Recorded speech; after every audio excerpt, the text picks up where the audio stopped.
Oh, I heard you there. Yeah. Can you hear me? Yes. Okay, good. They just haven't let us in yet, I don't think. Okay.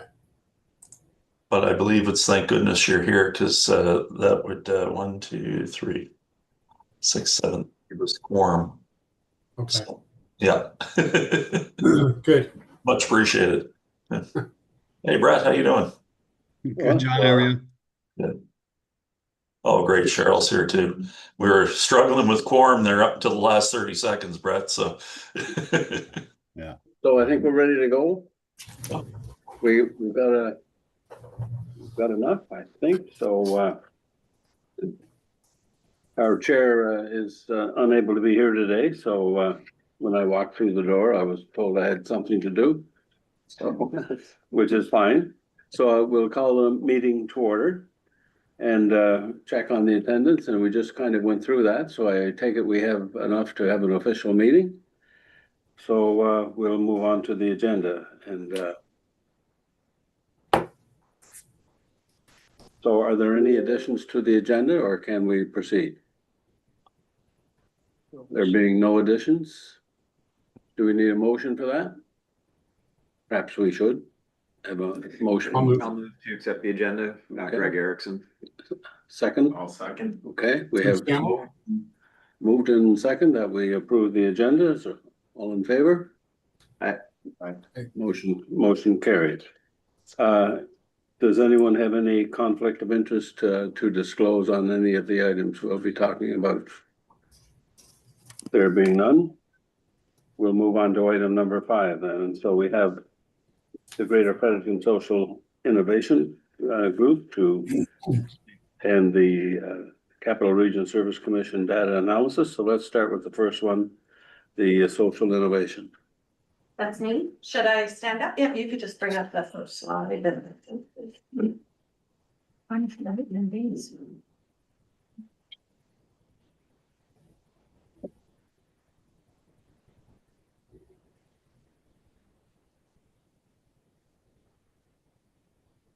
Right here. But just open it. There you go. Oh. It's opening just like that. It won't let me, actually. There we go. Sometimes it just takes a minute. There you go. Then maybe you can, so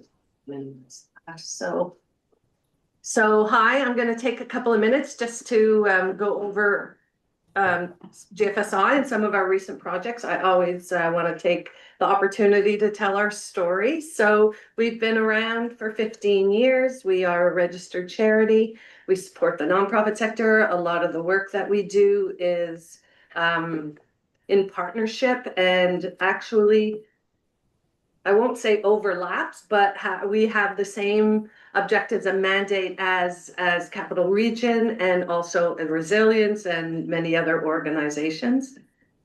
Let me go to the next one. Yeah, so we are a registered charity. We've been around since 2009. We got our charitable designation in 2010, and we support the nonprofit sector in many, many different ways. One way is this space that everybody's in today. So this was a labor of love to get this room created. And yeah, so we meet unmet needs to our community, and it's usually the community that drives our mandate and the programs and projects we work on. I actually thought I should show you our project report list just for this past 6 months. There's over 70 projects on there. So we've got a lot going on at GFSI right now. So this is a Kumu map. This is on our website. That's us in the middle, and these are basically all our connections and relationships we have in the city or in the Capital Region, actually. So I'm going to go over some of our flagship projects. So one of them is the Nonprofit Data Collaboration Project and the building of the Community Prosperity Hub. This was built in a partnership with 22 nonprofits. It is a data hub that's based on the UN Sustainable Development Goals. So when you go to communityprosperityhub.com, then you will see this page, and then you can click on any of the sustainable development goals. There's a lot of data, visualization, explanation, and links to other nonprofits that are working within that sector. This is the only of its kind in Canada. We've presented it over 300 times. We've been building it for over 4 years, since before COVID. And actually, we even presented it to the United Nations Sustainable Development Team when they found out we were building this. And then last November, Kate and I went to Toronto to present at the International Conference of Sustainable Development Goals, which just happened to be hosted in Canada. So we were able to afford to go. And it was pretty impressive because so many of the researchers from around the world have been trying to figure out how do they take the SDGs down to a community level. And we were able to do that with this hub. There are a lot of moving parts with this hub. We have a lot of our nonprofits now have a data standards that they're following that are in sync with census data and StatsCan. So we also had many nonprofits go through a data maturity model to understand where they are within data analysis and data collection. So it was a big project. We also worked with the United Way and the Community Foundation to sync up their granting applications so that the data standards actually match national data standards. So when we are doing analysis for them, that we're actually comparing apples to apples. You know, just syncing up the age groups 0 to 14, 15 to 25 saves hours of data scrubbing to find out how we're doing and how we're moving the needle. So this is an ongoing project, and we're pretty proud of it. Next slide. Okay, so right now should be what's your legacy? Okay, we'll start here. So this room, this space, we average over 250 meetings here a year. So you guys can see this is what it was like in November when we first moved in. And of course, this is what it looks like today. A lot of nonprofits use this as their home base, especially the smaller ones who are working from home. And I'm not gonna lie, this morning I got an email from somebody who had a meeting here yesterday, who was at the Breakfast Club meeting, which we host first Friday of every month. You were there, you were there, you were there. Anyway, she sent me a message thanking for the room rental, like they can use it for free for having the room. And from meeting somebody she met at the Breakfast Club meeting, and they got together here, made and had come up with some housing solutions that's inclusion and be an inclusion Fredericton. I almost cried. I was just, what a way to start the day, right? Matchmaker. It was today, Matchmaker, Me a Dream, or whatever that song is. So anyway, a lot of people use this space, and I'm responsible for mopping the floors and keeping it clean, and we fundraise for the coffee stuff and do bottle exchange and do whatever, but we are tenants here. We've been tenants here since November of 2017. We pay $1,092.50 a month for rent. So this is an ongoing, a real labor of love. We love this space, and a lot of folks use it. Next slide. Sorry, that's my phone. Okay, actually he's playing at Harvest this year.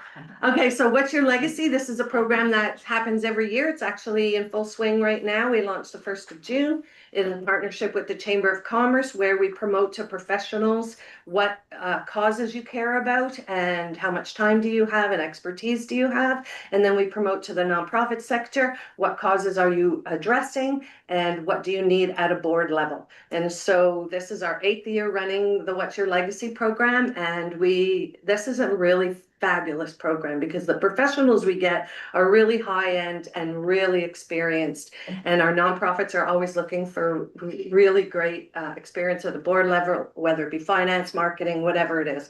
So even last year, the 3 people we recommended to the United Way, they took all 3. So What's Your Legacy? Awesome program. We love this. So it's running right now. You know, it raises the profile of a whole sector and the expertise of a whole sector. So it's a really great one. Okay, Community Food Smart. You guys all know about Community Food Smart, but it's been a very busy month. And actually Community Food Smart is this Thursday. So every Thursday this is our 11th year. It started here, has grown across the province. We're really proud of this program. We're doing 3 302 bags this Thursday at St. John the Evangelist, 9 o'clock. If you've got nothing to do, it'll be a lot of fun. So yeah, there's not much else to say about that. We're very interested in food security, and actually in partnership with Lee's and Carrie and others within the Capital Region, GFSI is going to be hosting the, should I say, I'm allowed to say? Anyway, we're going to be hosting the Capital Region Food Council. It's going to be a division of GFSI moving forward, so we're super thrilled about that. And Sandy makes work fun. When you go to pack the bags, it's she's got disco music playing. Well, you know, I'm a 70s girl, right? And, yeah. And so there, I just had this slide from another one of some of the other projects that we've worked on over the years. And anyway, we're a busy group. And next slide. And so one of the other ways we support our nonprofit sector, of course, through our flagship program, which is Civic Tech Fredericton. Civic Tech is a movement right across the country. We were the first in Atlantic Canada. Now there's a Civic Tech in Fredericton and in St. John, and more recently in Moncton, which we've supported them getting going. So this is really great. So volunteers get together every Tuesday night, and nonprofits come in and pitch ideas and projects, and the team works on them for free. And they've worked on some really cool projects, and that's kind of the introduction to Dr. Kazim and Nitin that are here tonight. So yeah, just put down a couple of them. Yeah, we're averaging 50 people in here tonight. That's why all these extra chairs are around. And listen, we have some fun on Tuesday nights, and most are new Canadians and students entering the IT sector. And we really are like a family, but the good kind of family, you know. And we have like a family barbecue at Killarney Lake in the summer. We have potlucks, and for the past 2 years, we rented a bus and did a Christmas tour of all the Christmas lights. And one of the things that really was amazing was at Christmas time, when we were doing the tour of all the Christmas lights on a school bus, that so many of our newcomers were so excited to be on a school bus because they've never been on a school bus before. They've seen them in movies their whole lives growing up, but actually never was on a school bus. So I always kind of thought that was cool. So on civictechfredericton.com, you'll see the pictures of our school bus and our tour. You guys were there this year? Yeah, of course. Okay, next slide, please. So here's some of the projects that we're working on. I always talk about the Riverwatch mobile application because that was the very first project that we worked on. It was released in March of 2018, just before record flooding. It was the first project at the time, or program, that the provincial government had that was mobile friendly, and a bunch of volunteers built it, and every once in a while they come back and we update it for them with the new data sets that are out there. Meal planning tool for Greener Village, we've been working on that for quite a few years now. We've got a team working on updates, just feature updates, so they use that for their clients. And a new project that we have a large team working on is with Habitat New Brunswick. When you typically become a new homeowner, they hand you a bunch of PDFs to read about what it's like to be a new homeowner. So now we have a whole team creating this whole online learning, and there's some gamification in there and some really cool stuff. So of course, always data analysis, and that's why the guys are here today to talk to you about some of the stuff they did for the Capital Region. Next slide. So one of the things that happened with Civic Tech Fredericton that I always want to bring up is that organically we became an employment accelerator, because people were working right alongside, you know, other folks who were maybe working at IBM or work for the provincial government, like Nitin works for the Department of Health. And so they're working right alongside each other, and they've been able to organically find work and make connections in the community. And so then the province and ACOA actually reached out to us and said, we love what you're doing. Can we formalize it? And my initial thought was no, thanks. But then I said, look, how would GFSI hire some Civic Tech volunteers for up to 16 weeks? And we're like, that is great. That can expedite so many of the projects that we're working on for community. That sounds like a great idea. So that started in January of 2022. And we are able to provide Canadian experience that the employers are asking newcomers for, and also, you know, build relationships and building community. I invite anybody, anytime at a Tuesday night to join us. It is so awesome to be, you were here a few weeks back. Yeah, I have a question though. Yeah, go ahead. Does it matter what football or soccer team I support? Well, it doesn't anymore because the championship league is over. There's always chirping on what European football team is going to win. Actually, May 31st, this room was full. There was a big competition going on. I saw a couple pictures from that evening. Yeah. Anyway, it made a very family-like atmosphere. Yeah, it I is. felt It's great. Very welcome, very Guess at who the home. mom is? Dr. Doctor? Kadeem? No. It's me.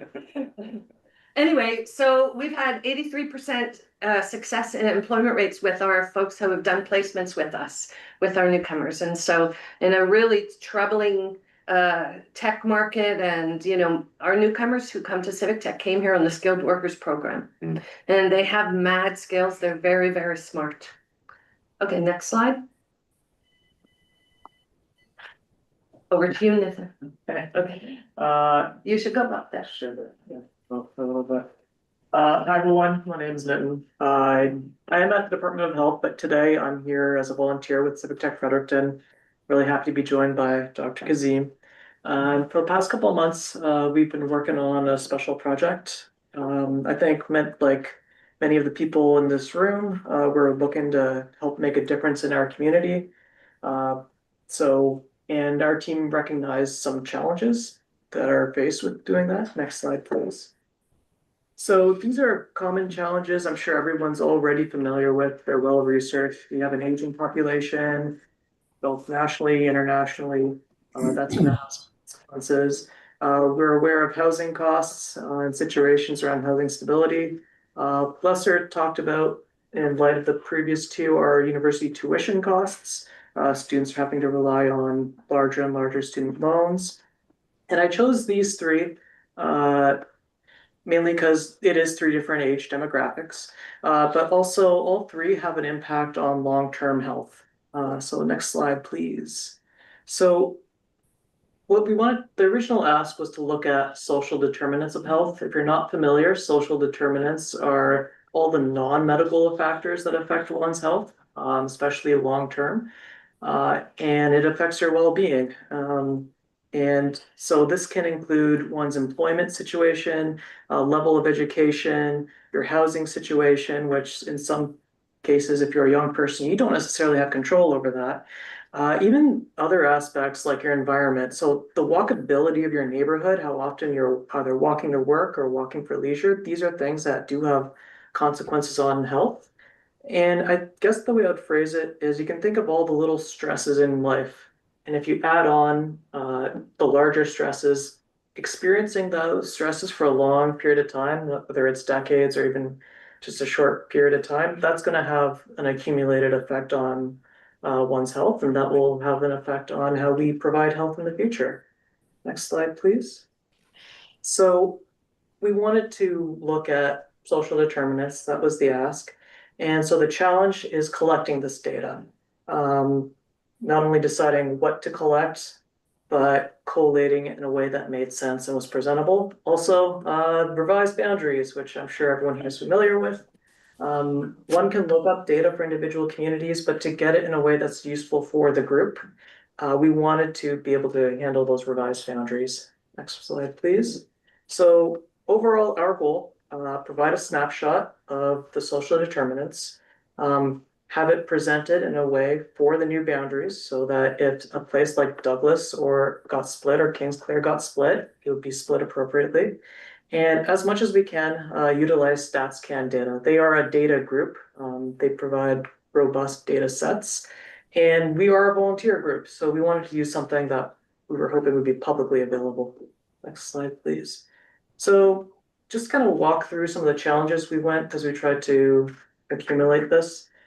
We did try and work on this manually by looking it up by community on StatsCan. We did collect it on postal codes and stitch places together. We did try other boundaries, forward sortation areas, odd geographies, and we were always going to run into that common issue of the new boundaries and the splits and the overlaps. And so the risk of inaccuracy was key. So I would encourage people to try, but also understand that you'll get ballpark, but you won't necessarily get exact or close to what you need. And yeah, no, that's fine. Sorry, Nitin, do you Yeah. want to sit here and access your notes? I'm Are you okay. good? I'm good, Okay. thank you. And so where inaccuracy becomes a bigger deal is if you're looking at your communities or entities side by side, a lot of them are going to be close. So if you want to see am I ahead or below another spot, that's where those inaccuracy becomes a bigger deal. So we tried to solve it or force the issue with GIS software, so ArcGIS, Esri, QGIS, and we were making some progress. And if the team would like to move in that direction, we can, because we can do some cool overlapping things. But we ended up finding a different solution. Next slide, please. So this is where GFSI can come in. Earlier in the year, GFSI joined a special data consortium that had the StatsCan quality data for these boundaries. So they paid the $150 fee. They were assessed. They were found that GFSI did meet specific criteria that meant we were going to be allowed to have access to data. And so now we have StatsCan quality data for your boundaries. And I think the advantage is that it's not just for now, it's when the next census comes in, as long as we're paying that membership, we're gonna get those data updates. And if for some reason the boundaries change again, we should be well positioned to get StatsCan quality data for those boundaries again. Next slide, please. Could I have a question? Yeah. I was at a meeting last night when we were talking about the accuracy of Nakwik Millville's population, because some parishes we only have half of, Mhm. and in 2 or 3 cases. So it makes the population number we have just kind of approximate, Yeah. and we'd like to get it more precise.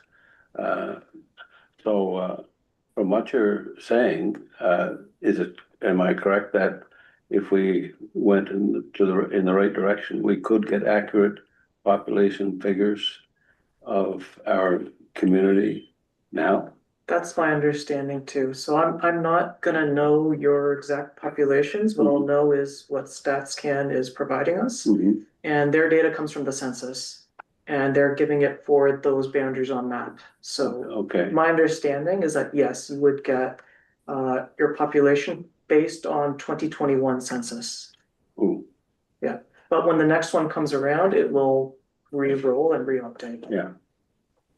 So based on the 2021 census, that Yeah. would not be helpful. That's before Before the the reform. reform process. So I'll just be patient and wait. That's the only solution right now. Yeah, Somebody raised their hand online. John. Yeah. Go ahead, John. Thank you, Mr. Chair. Mr. Chair, just so that you know, that's actually very accurate information, what they've given you in terms of using the 2021 census. That's what the Department of Environment and Local Government uses for calculations as well in this period. We believe, and the regions from around the province have asked for more accurate data as well from Census Canada. And we believe in the 2026 census, we will be able to pinpoint and get in that. There are multiple data sets being used by multiple departments, different levels of government. And we've also noticed that there's a discrepancy depending on where certain departments draw the boundary lines, where the communities are located, how long they've been in existence, and especially for the new communities, Mr. Chair, like yours in Nakwik Millville. It's more right now, we're working from, fairly, they feel a fairly accurate estimate, but we'll have more true data in 2026 after the census, or after the 26 census. So thank you. yeah, thank you. So I thought kind of second half of this presentation, I'll walk through some of the data that is available to us that can be provided, as well as as just how we can represent it. So this is a map of the percentage of population, so within each community, that are considered to be low income after taxes for the household. So the darker the color you see on screen, the higher that percentage. I've purposely left the numbers off the screen. Now, I guess a good healthy question is, what do you think in your head, what those numbers might be for your community or even for the region? So I always like to get people to guess first, like, is it 1 in 10, 1 in 20, 1 in 30, or a lot smaller? For this map, if you were to, the average is 12.3% of the population, so about 1 in 8. And that ranges from a minimum of 2% to 21. So you can think of it as best case scenario, your community has about 1 in 50, and then it goes up to about 1 in 5. We do have data for 2 rural districts. They're divided into 2 rural districts, and their data was basically identical. So when we represent it, we'll just have one section that says rural district, and that will represent that way. And they were at 8.9%. Next slide, please. So that's one way of representing income, but it's understandable that different places have different housing costs. And I think everyone's heard the rule of allocate 30% of your budget towards shelter.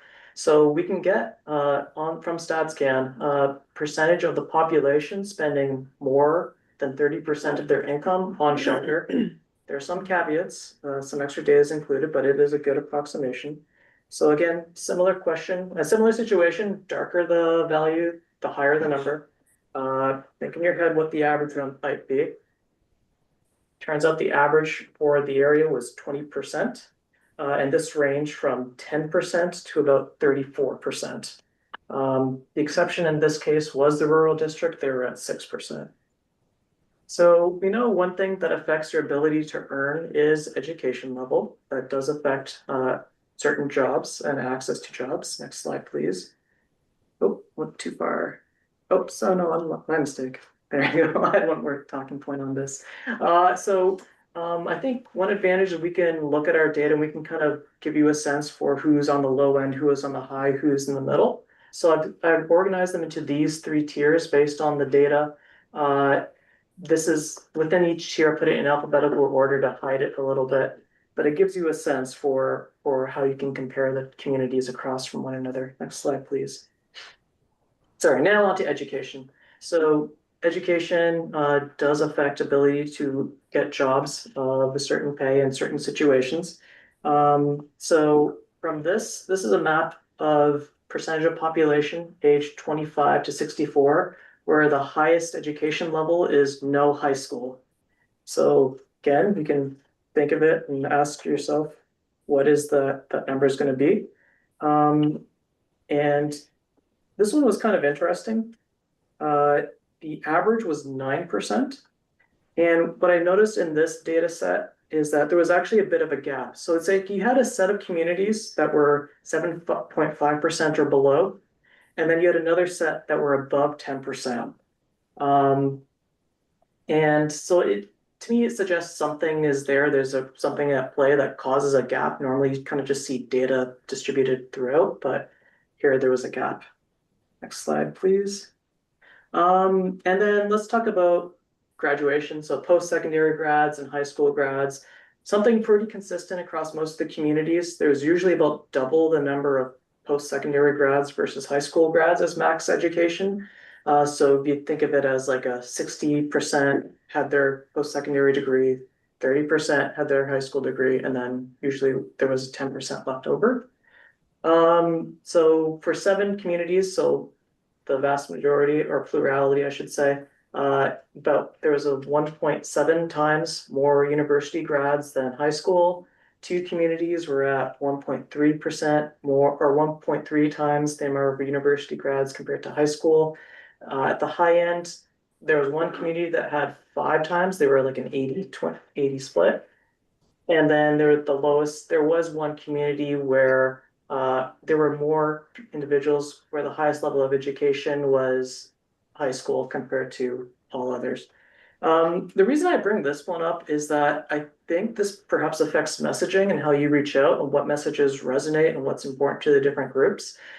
Different communities are going to have, because those percentages do vary, each community is going to have its own, I guess, personality in terms of this education makeup. Next slide, please. All right, I wanted to end a final one, something related to employment. So because we went through the COVID pandemic and COVID benefits were offered to various people.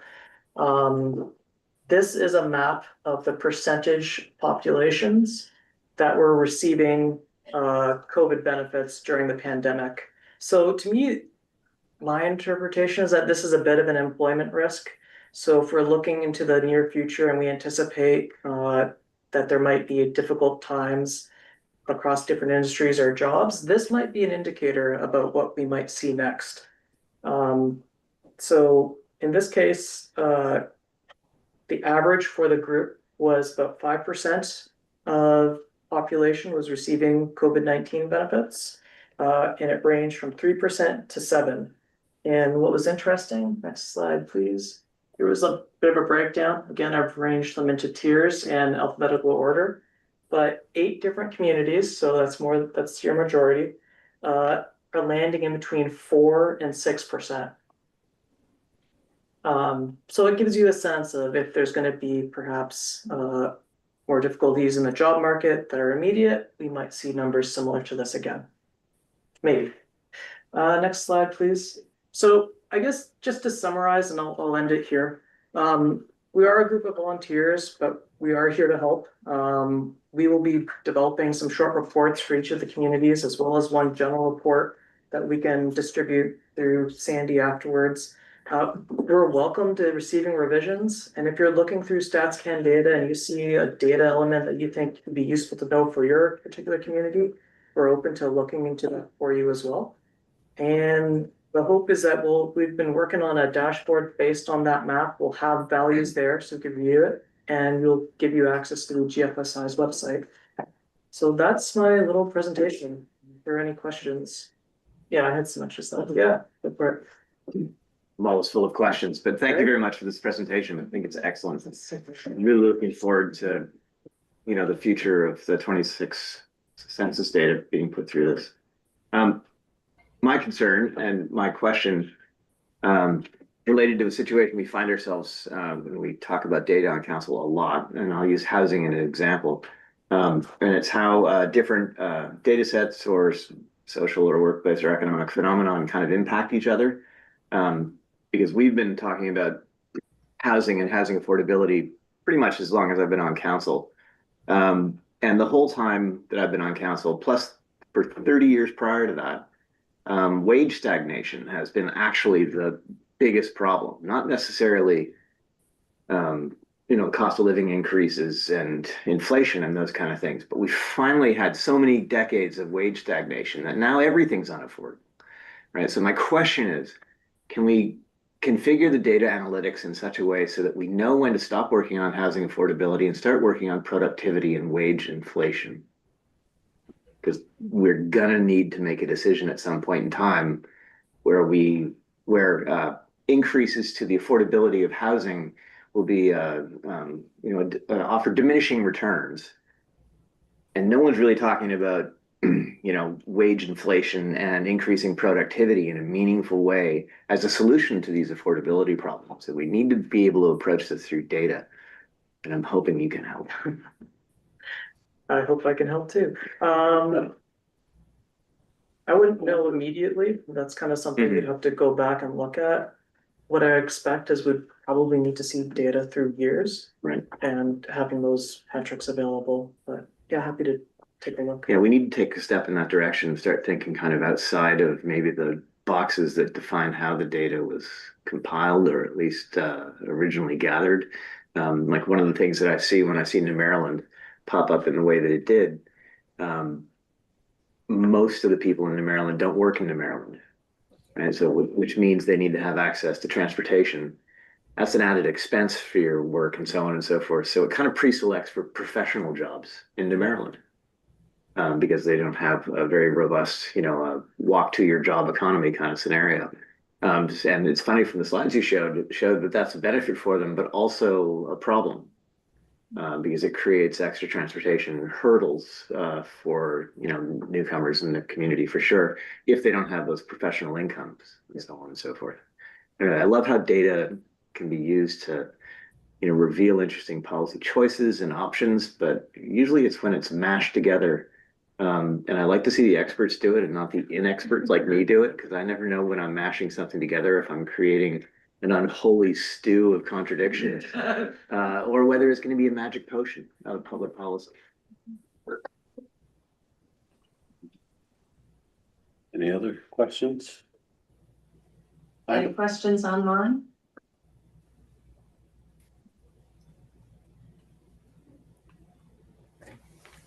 No one has any questions or comments? I think that was really, really interesting, and after just making 5 presentations to various communities around Nackwick Millville of our strategic plan, we're not to the end of the process yet, because we want to get some more feedback from these meetings. But I can see where it could affect some of the goals. When we see where we are in certain categories there, do we want to change it, and how do we change it, and who's responsible for changing it? Sometimes it's the community, sometimes it's the province, and so I'm like Eric. If I can make it to 2026, I'd be interested in the next set of figures that come out in the data. So. Yeah, thank you. So, and this slide here, I just want to acknowledge, this is everybody who's worked. Actually, I went into the Slack channel, there were 26 of our volunteers in there. So I was like, okay, Nathan, who actually worked on this project? People just like to see what's going on. And so this is the team that worked on it. Actually, I think last month they were doing the breakout in the other room. And so I took a picture of that team, and then these are all the other folks that worked on this project. And like Nathan said, he's going to do an overview document for each of the 14 areas, and then one combined, not he, but the team is. So you guys will have something in a PDF form in your inbox. And so do we have a timeline on that? Hoping for a week. You never say that. It'll be sometime in the month of June, and then we will over deliver. Okay. And one other thing, just because of housing, so I'm on the Affordable Housing Committee, as you know, for 6 years now. One of the things that came up in meeting last week, because we're talking about the student, the intergenerational housing initiatives and what have you. And so I'm going to be pitching a project tonight to Civic Tech to look at how many homes are underutilized. So that might be an interesting look at the data. So you have this many homes, but this many people living in each individual home. Like yeah.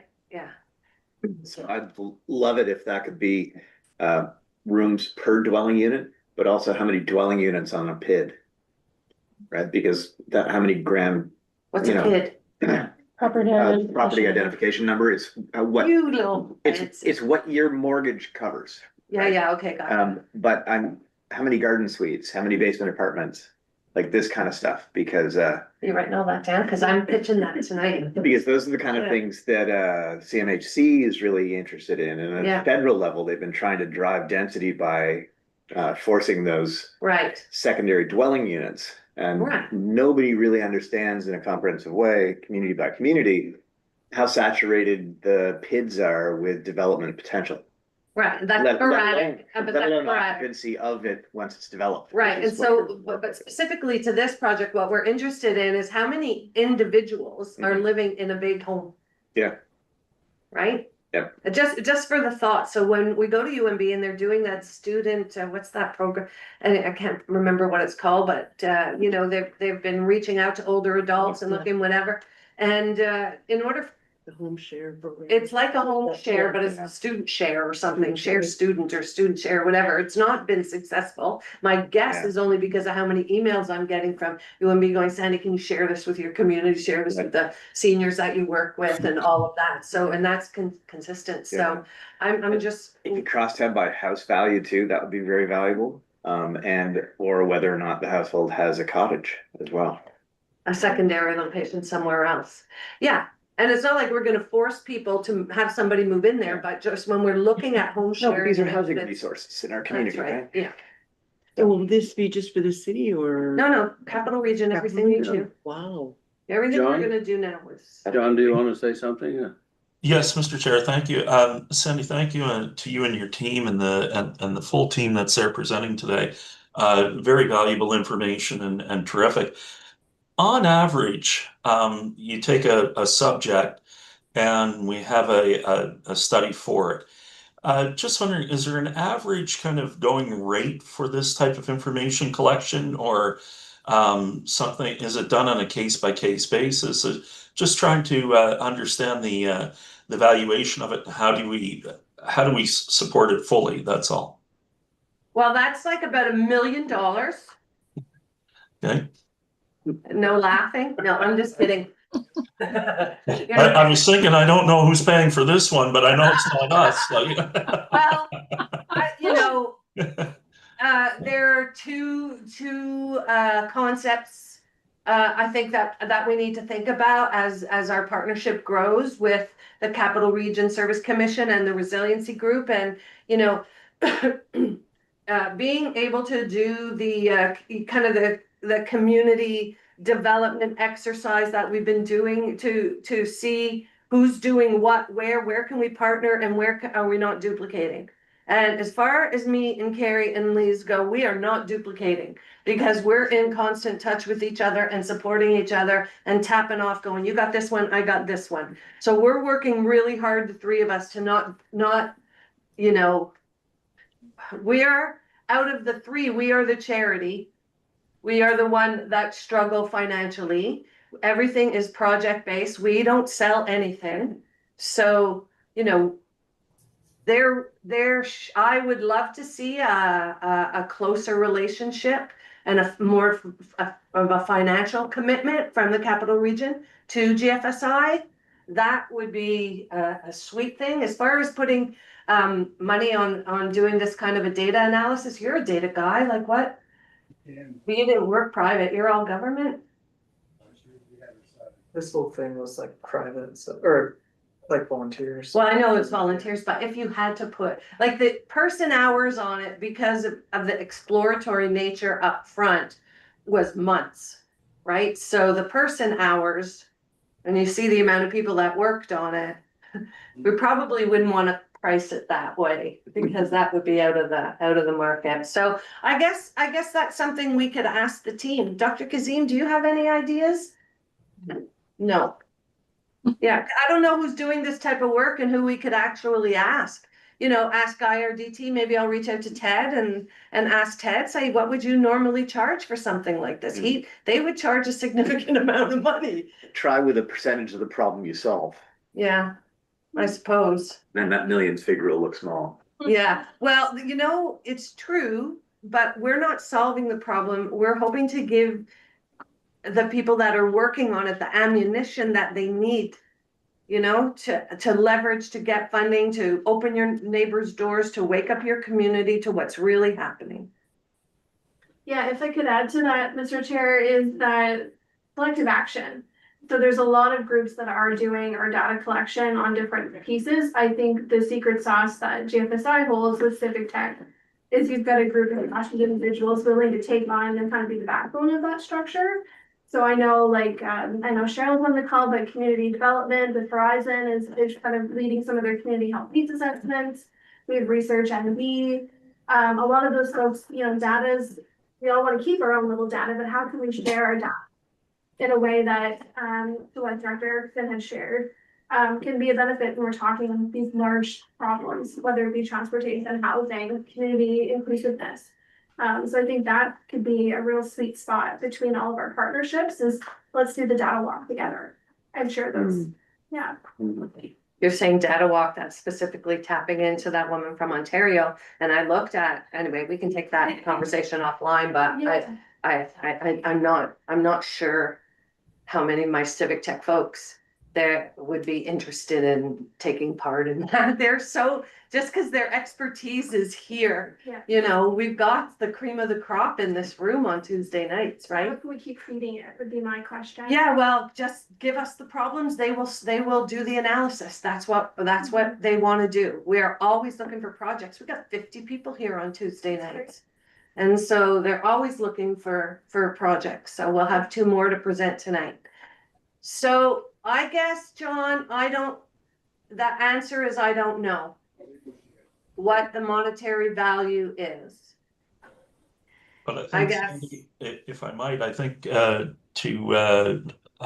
Director Erickson's point there as well, I think one of the great things is that there's so much value to the information, you know, in terms of the multiple levels of use that you could apply it to or draw from it and create other direct or indirect opportunities from it. So I think the value is the information. The value is in the aggregate of the information. I found it very very insightful. I love the color coding that you did in terms of presenting it. You didn't kind of signal out somebody, you gave the averages. I think those are kind of just very compassionate pieces that add to the data. So, but I do believe there's a lot of information and a lot of usable information in there as well. That's so great, John, thank you, and Yeah. we will bring all these positive comments back to the team tonight. And also I'll add, you know, when we see the mandate of the Service Commission and the mandate of GFSI and where we are in sync with each other, in a loose way, we are helping you guys achieve your goals. And so I see a partnership larger than just civic tech. It's the stuff in food security, it's the stuff in isolation, the stuff in belonging, you know, the stuff we're doing. And, you know, we'd love to have another opportunity to meet with you guys to show you the DEI decoder that we built. Like, some of the stuff is really amazing. And so we can't employ 20 people like Sandy or 20 people like Lise or 20 people like Carrie to do this work. And so with the 3 of us, we tackle a lot, but the organization that is project-based, no sustainable core funding that we can check mark, go, we're fine, is us. And so that part is important. And it's, you know, I wouldn't be doing my job as executive director if I didn't mention that, because that's important. Okay, that's all I'm gonna say about that. So thank you. Any other comments or questions on this topic? Well, thank you very, Thank you very guys much. very much. That's Do you mind if we that's a- hang out? Oh, hang out. That's- In ways, I found that a lot to take in, and a lot to there's just parts of it that maybe NACWIC Millville could use. So which parts? How do we use it, et cetera? I think it'll be neat to get your individual, you know, 14 different reports. That should be Yeah. very telling. Yeah. Okay, are we ready for number 6, the 8 projections? Yes. Update? So I'm just going to give a quick update on the 8 projects of the commission for the past year. We're making our way through that, of course, in conjunction with my colleague Carrie here.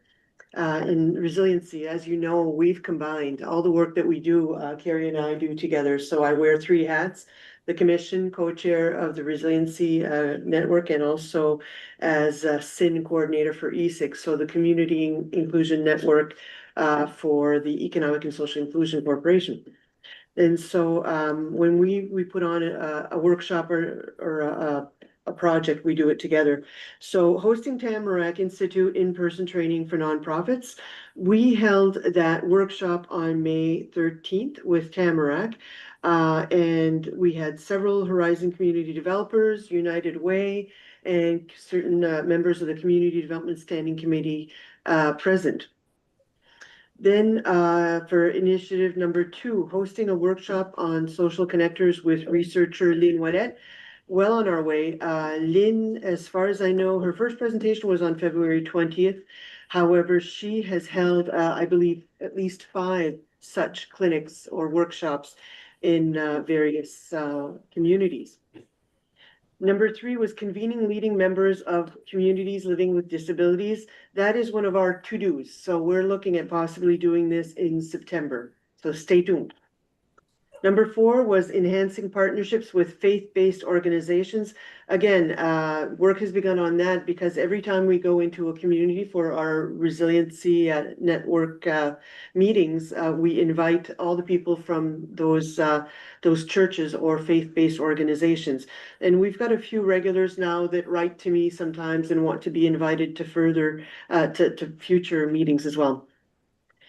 So that's on its way. And also at some point, we would like to have I guess a meeting of all those folks who have been coming to our meetings and maybe have an open forum and talk about some of the outreach work that they're doing in all our communities. Number 5 was hosting a grant writing course for nonprofits, as well as a financial sustainability best practices of not-for-profits and charities in today's world. That was held on March 20th. It was very successful, very well received. We may look at doing another one in the fall if the interest is there, just like the one on collective impact. If there is interest and there's a request, we still have some funding available to put on another one. Number 6 was undertaking the regional transportation study. That is well on its way as well, and I believe we're going to be getting some results sometime this month on that study. Number 7, raising awareness for Connect Fredericton. We've been in contact with some of the folks at the United Way, and we're waiting to see if this is something that they take on. And of course, we wouldn't run this program or take any responsibility for it. It's something that exists already, but it probably needs to be updated and taken on by somebody. We would help promote the program should they decide to continue to feed information into it. And the last one was the coordination of 5 events promoting collaboration and asset sharing. So again, this is something that'll be happening likely in the next few months. Some of the areas that we may have some open forums on or clinics on or just more speed dating for nonprofits on. 2-on-1's unmet needs chart that we have. There's certain things that keep coming up from the 2-on-1 navigators of things that are not met in our region. And so we'd like to focus on those. Food security, of course, is an important one. Things related to newcomers and as well as the reduction of stigma. So look for upcoming meetings or upcoming clinics or even adding these things as educational components of our resiliency network meetings. And I'll be meeting with my fellow SIN coordinators in the next few months. We've already received our template to prepare our 2-year regional plan.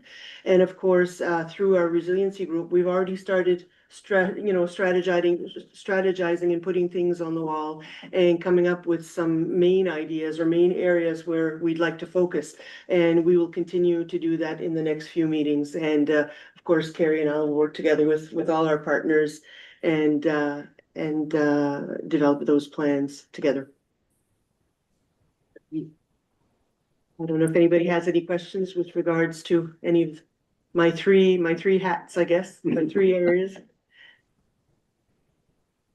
Okay, the resiliency, and that would be Carrie. Thank you, Lee. Can you guys hear me okay? Folks online? So just to echo from Lisa's update, I wanted to start us off with what the vision of our resiliency network has been. So we hear kind of the hub language, but just to kind of refocus and bring us back. Last week I got to spend 2 days with my provincial team, so the other 12 or 11 coordinators that represent different service commissions and different boundary lines. And we were able to present to our Assistant Deputy Minister, Andrew Easton, on the updates in our region. So it was a great couple of days of learning from other coordinators and hearing what across the regions, what's happening across the province. I would say, every community, every region has its own problems that they're facing, but a lot of similarities is what I was able to take away.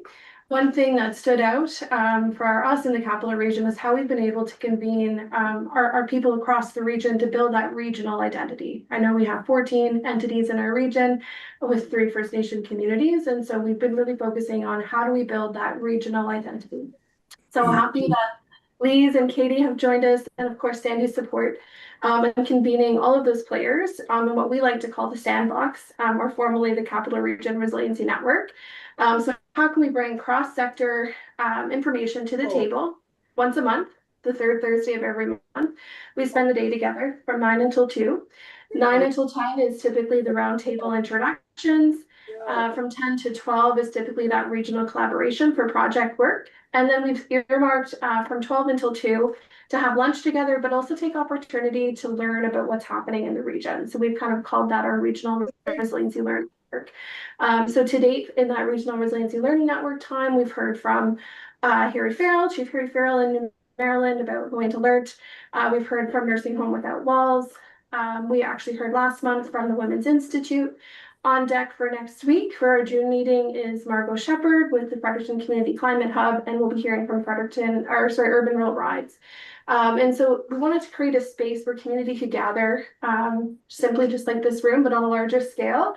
We'll actually be in this room on June 19th, I believe next Thursday, and a place for us to kind of share and spark some of that sharing region-wide. So our vision as that network is to be the incubator for scalable ideas that work to improve the quality of life of communities in the capital region. And so that vision has been co-created. We come back to that vision every year. For those folks that come to our meetings once a month, what are we doing here? What is our guiding star? And so that is becoming a place to kind of spark projects and imagination. And our goal would be to feed that information that we're collecting back to this table, but also to others, like Lise had referenced, in terms of alignment with ESIC, with the Service Commission, with our regional resiliency, with our local municipalities and our Service Commission. So that's really the work that we're doing in that sense. To date, we have nearly 300 people on our distribution list, and I continue to update that almost weekly now. A lot of folks are just kind of listening in from the emails, which is great to see. I have great feedback there. And we have roughly between 20 and 40 people in person / online every month. So I encourage you to spread the news. It's an open forum.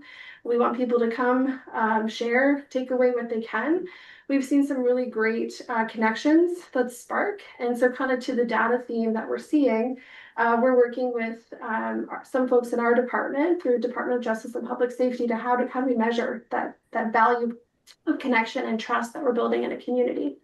So I would love to connect the two to see how we can work together.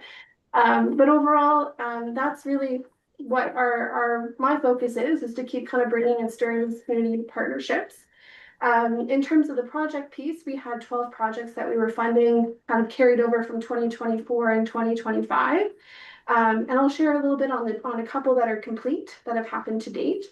The Health Promoting Schools was a project led through our Healthy School Learners program in partnership with the subject coordinator. And so they were able to convene a number of school champions in April to learn about the framework of health promoting schools. So how do we wrap services around those schools that want to kind of go down this path in that framework? So that went off without success or with great success. We were able to pull teachers from the classroom, help to cover the cost of pulling the teachers from classrooms, and of course give them a learning environment to learn in. The other thing that happened was the second year of supporting a youth engagement summit. So we've supported last year in Nakawik Millville. We wanted it to be scalable ideas that hopefully spark better interest. So we were able to bring that down in partnership with Cambridge Niles Community School, Gagetown School, and the 2 other schools in Grand Lake, so Chipman Forest and Memento Memorial. So we brought students together and they came up with strategies on how to help improve their culture and connectedness in their school settings. So not only are they doing this within a school, but they're learning from other local schools and making connections too. So they were able to bring back and put action plans into place and be student led. So that was a great activity that we were happy to see. The other pieces that I wanted to share, I guess, just to echo the update from the 211 connector program. We saw really great success in sparking some imagination, I'll say. Lise and I joined the Capital Region Firefighters Association meeting a few months back, and Lynn presented on what does it take to build a community, all of those great things. In fact, we had most of our fire departments represented at that table. And when I went back the next day and saw on Facebook, many of them had shared 211, and they may not have known what 211 was prior. So to me, that's a win. We're getting awareness out there. And now we're kind of working with Chief Harry Farrell, who's the captain, and Tammy Gordon, who's the chief in Village of Arcadia, to help kind of spread the word about how do we get our first responders more involved, of how to connect them to other services, either during or after an event. I think that's majority of my update. I will put a plug in. June 19th is our next meeting, so we are in this space, but we're meeting the third Thursday of every month. So July, we're headed to Grand Lake, I believe. August in Harvey, and then September 18th will be in Armagh. So again, open invite. We do ask to RSVP just so we can make sure there's enough pizza for people. I think that's it. So open to any questions. So where are all the curious people now?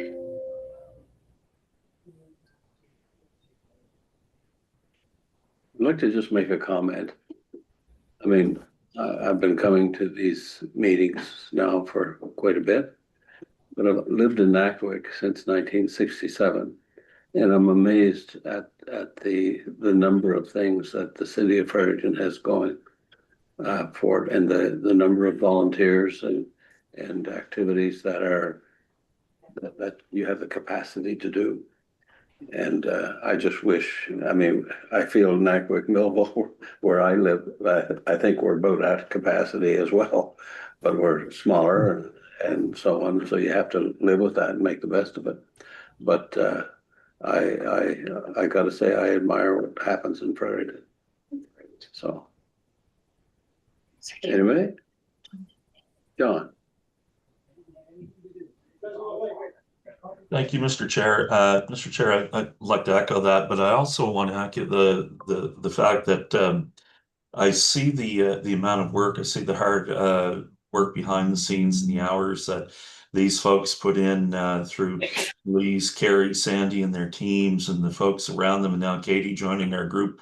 And it is really impressive. And what is even better with this is coming under the regional umbrella and learning from one another, and being able to replicate, not duplicate services, but to be able to replicate that and be able to carry that out into other areas or bring it in to the center, depending on what it is. There's been a lot of great work done. There's a lot of great work to be done. But I just want to say thank you to these teams for their very hard work, and the hard work of this committee for coming together and sharing this time with us in order to be able to advance these concepts and ideas. When you see them in action and you see these presentations like today, you hear of all the work that's being done. This all kind of goes on behind the scenes in every community. And sometimes we don't even see it happening, but it is happening. So I think just outstanding work by all the teams, and coming together to be able to share and partner together is even a greater blessing for us all to share in the region. Thank you, Mr. Chair. Thank you. Anyone else? We're 3 or 4 minutes past our usual adjournment, so I would invite a motion. I move to adjourn. I'll second it, Greg Erickson. It's been moved and seconded, and that's, I think, all we're going to need. Outstanding. So thank you very much, everyone.